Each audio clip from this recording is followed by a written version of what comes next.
Hi, I'm Dan Merle. And I'm Roth Cornett. Whiplash director Damien Chazelle's latest La La Land is hitting theaters. Is this movie our tempo? Find out. This is the dream. It's conflict and it's compromise. It's very, very exciting.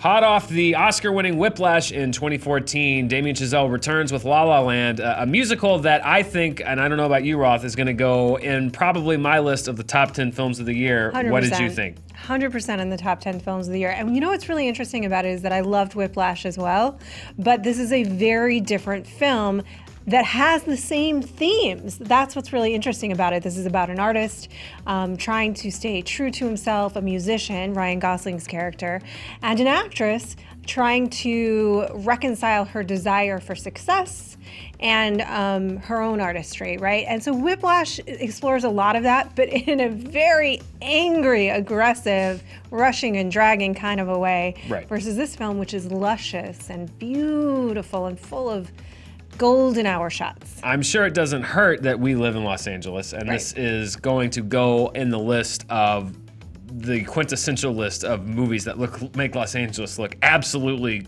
glamorous and beautiful, as it is often. I think that this is a movie that a lot of people can relate to, though you don't have to live in LA. It's a bonus to say, oh, I know that, I live there, I've been there. But yeah, I think this is a really, first of all, Whiplash was a movie that had music in it. Mm-hmm. This is from the opening frame, if you don't know, and a lot of people want to be warned about this is a musical. 100% a musical. There is a certain moment in the film that harkens back to the films that I loved, to the musicals that I loved growing up. There's a full sequence as if it's playing out what this movie would have been if it was made in that era, mm-hmm. and then it turns on its head, right?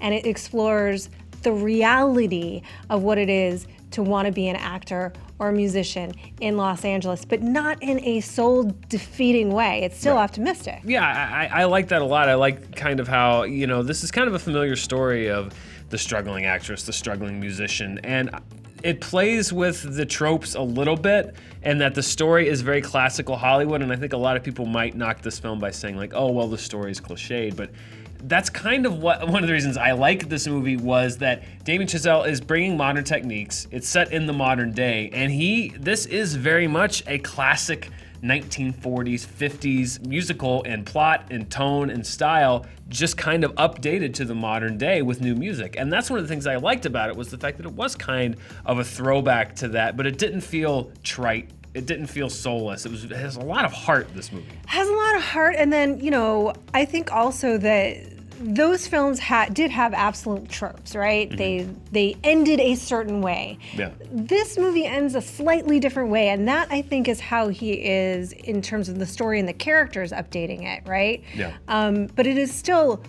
bright, it is colorful, it is full of life and vibrancy. And I will say this about the performances, because certainly Emma Stone, who stars in this movie, is getting hailed and sort of people are predicting that she's at least going to get an Oscar nomination, if not win for this film. But it is somewhat in moments of a heightened performance, which is absolutely right for what they're doing. Yeah. Emma Stone has on Broadway, what they would call an 11 o'clock number. Yeah. Toward the end of this movie that, I thought she was great throughout the movie, but she has a moment or a few minutes in this film that I thought were absolutely beyond anything I had ever seen her do, as far as the subtlety of her acting, the way that she's communicating through music, the way that the scene starts and how it ends. And I think that scene alone is enough to garner her, I think, an Oscar nomination. But we've been talking, and you mentioned specifically that a lot of people are talking about Emma Stone. Ryan Gosling, again, might not be getting the attention that he deserves. I feel like this keeps happening for him between this and The Nice Guys this year. What I notice about Ryan Gosling is he's absolutely a brilliant comedian. Yeah. His comedic timing is so spot on in this film. Jokes that would have fallen flat in lesser hands are hilarious and sing with what he's bringing to it. Mm-hmm. And I get why people are talking about Emma Stone. We are in agreement. 100%. She deserves the praise. But so does he. I just have to wonder, why do you think that is? I think that, his character is the more subdued one. She as the bigger story, the arc, the actress. She has, as I said, the big number toward the end of the movie, and he is kind of underneath it all. In many ways, this is her story, and he's supporting her, which is a nice kind of turning it on its head of what you usually see in a movie like this. And I think that because his role is not as flashy, and he doesn't get the big solo numbers as much, people aren't necessarily talking about him as much, even though he's just as integral to the movie. Yeah, my hope is that he will get some recognition for as supporting actor, at least for this film, because I think he does have quite a journey. And in addition to being incredibly comedic, and he learned to play the piano. You know, that's not all him, but he did learn to play the piano for this thing. Yeah. He has some very subtle, dramatic moments in terms of even his own internal struggle with what it means for him to be a musician, to stay true to himself, and to succeed in the world. Well, I think this is really exciting because, you know, Whiplash, of course, got J.K. Simmons the Best Actor or Supporting Actor Oscar. It won some Sound Awards. It was a well-regarded critical film, not a big box office hit. And I really feel like, you know, La La Land, this might not be the movie in the way that I don't think that Prisoners was necessarily, or Sicario, where Denis Villeneuve's movie to break into the mainstream. I think this is probably going to be his Damien Chazelle's One Before movie, but I really think, you know, we've seen Arrival now, which is the big sci-fi epic. They finally gave Denis Villeneuve like a lot of money and time and resources to do something, and it did something great with it. I feel like this movie is going to allow Damien Chazelle to now move into the absolute mainstream and really knock our socks off with its next one.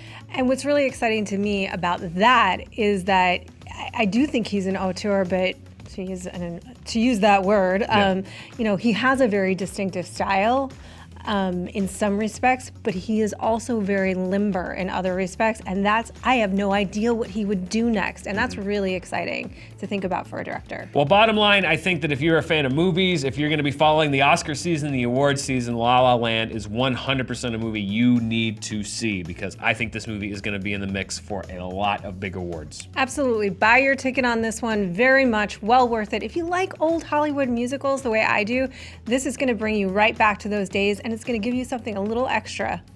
Well, Roth, we've been teasing it for a few weeks now, but we are officially in the heart of awards season, and we have reviews of so many other movies coming out that you're also going to see on Oscar ballots everywhere right here on Screen Junkies News.